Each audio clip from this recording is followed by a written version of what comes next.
Now, the next speaker we have is Robert Swain. He has, oh, that's right.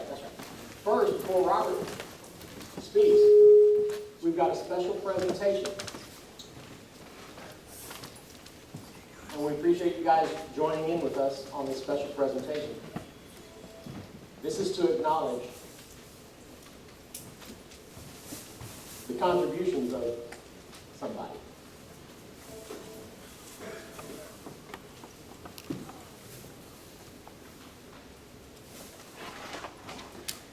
Well, one of the things about the MABRC, we started them out pretty young. We got a young gentleman here that has started out when he was 4 months old. Of course, he'd be passed out in the back of the vehicle asleep.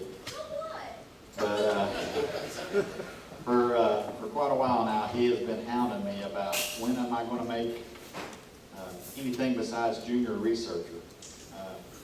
So we discussed it and we thought, well, it's about time after all these years that somebody gets a little promotion. So I'm going to let Randy say a few things while I kick up the presentation, and then we're going to get, we need Carl and we need Roy wherever he is.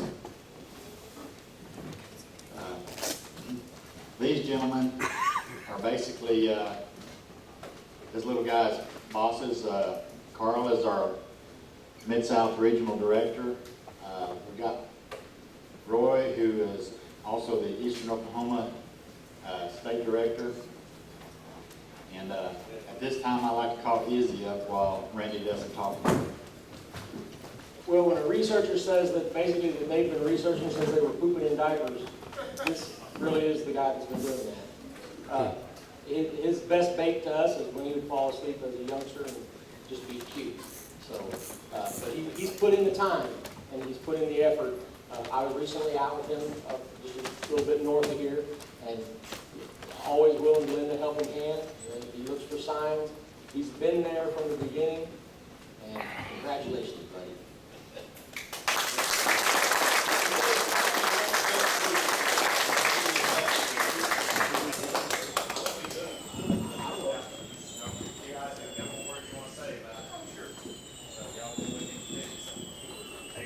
I want to let you know that Izzy is so well known by the Bigfoot in the area, they call for him by name. Drew.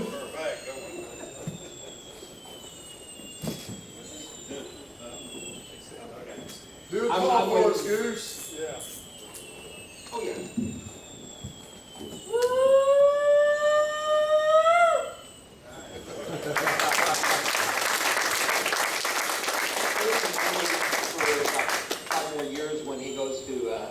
His granddad and says, I need both the car and the trailer and the ATV and the camping gear. Okay, he's got his own camper and his own ATV.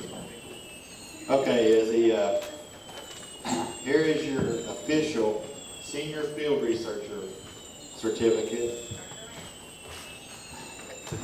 And thanks to Robert Swain for what he actually drew up for you.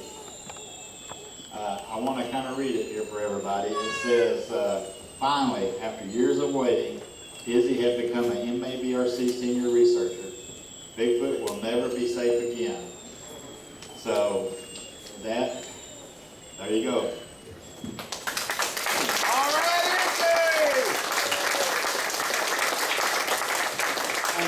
And the R on the uniform is really for Randy.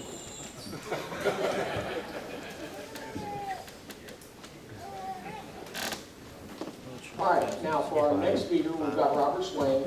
He's the gentleman who made the cartoon for Izzy there. He has had a lifelong interest in Sasquatch. He has been a field researcher since 2006, looking for Bigfoot primarily in the hills of Arkansas. Robert is the artist of the Last Watch cartoons and is the author of Last Watch. It's Yeah. in the bag. It's in the bag. No, well, He is also a Bigfoot's on him, regular but speaker that's at a deer Bigfoot on my conferences shoulder. across the country. There's a Bigfoot on He it. serves on There's a board deer of on the my shoulder. AIBR, which is the Alliance of Independent Bigfoot Researchers, and is a co-founder of APES, Arkansas Primate Evidence Society. He is a longtime friend of ours, and he lives in Central Arkansas with his wife and son. I was fortunate enough to spend some time with Robert in his area a couple of years back, He was gracious enough to escort me into his area, and then he left me alone, and it's pretty scary. But it's a great area. He's doing some good research over there.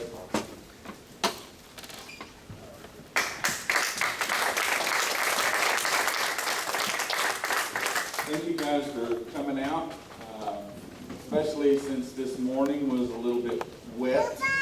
I'm staying in a tent, and everything in my tent got wet before I got to fly on this morning. So it's kind of, I guess I was going to have to research tonight for that rare elusive aqua Bigfoot there in the river. But I'm glad to be here. I think I started in 2009 coming to the conferences with this group, and they've been gracious enough to adopt me, and every time they have an expedition, they invite me to come along, and I really enjoy being with this group of researchers because they're nuts.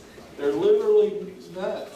And talk about great fodder for cartoons. I just come and I just fill up notebooks when I'm around them. So if you might could see some of your annex in some of these cartoons. I started drawing the Sasquatch cartoons in 2007 for my little boy. He's not a little boy anymore, but he still enjoys them. And I'm working on my second book. And so hopefully by this time next year, that book will be out. If you ever have ideas that would make a good cartoon, get with me. I'd love to hear them, and you probably see that idea in a cartoon. Go ahead. Like I said, I started drawing these for my little boy. I never expected anybody else to see them, and so this was him and me when we would go out researching. I used to call him my Bigfoot bait, and go out there in the woods, and so. A couple of people in the community saw them, Kathy and Bob Strain and a couple of others, and really liked them and started putting them out on the internet, and that's where it comes from. If you ever see a guy with a mustache and a beard like that, it's usually me, because I really try to make myself a butt of a lot of jokes too. Go ahead. We research in the South. This isn't the Pacific Northwest, and I think that the animal, although genetically it's probably the same thing, socially it's a little bit different. A lot of times they're a little bit more aggressive in the South. They're a little bit angrier, and I always wonder why until you get out in the woods in the South, and the chicks, the ticks, and the chiggers, and the mosquitoes, and all would make anybody cranky if you had to live out there. And so I think that's probably the reason why the southern Bigfoot is so cranky, is the conditions he has to live in. Go ahead. All right. Another thing about the southern Bigfoot is sometimes they find 3-toed tracks instead of 5-toed. Now, there's a lot of speculation about that, but they do find 3-toed tracks occasionally. And is it genetic? I don't know. Is it, did you lose toes to frostbite? I don't know. You would think you would have that in the Pacific Northwest too. But that's a trait of the southern Bigfoot. This guy says he couldn't believe that his little girl had fallen for this boy. You can see the couple in the back. Why his people in his family only have 3 toes. And he just, one of those situations you hope she would marry up, He probably is. There you go. Let's go to the next one. Probably the most prominent thing that happened in the South was what happened in Falk, Arkansas in the 70s. And the movie, the campy movie that came out in 1972 really creates that, that popularity of what happened in the South. Before that movie came out, everybody thought Bigfoot was just in the Pacific Northwest, California, Oregon, and Washington, British Columbia, and that's the only place you would find it. And then all of a sudden in 72, here comes a movie that way down south in the bottomlands of Arkansas, they have the same critter down there. And raise your hand if you've ever seen Legend of Boggy Creek. Yeah. Did it scare you when you was a kid? It scared me. When I was in high school, my first venture into Bigfoot research, I took my spring break, and 3 days of my spring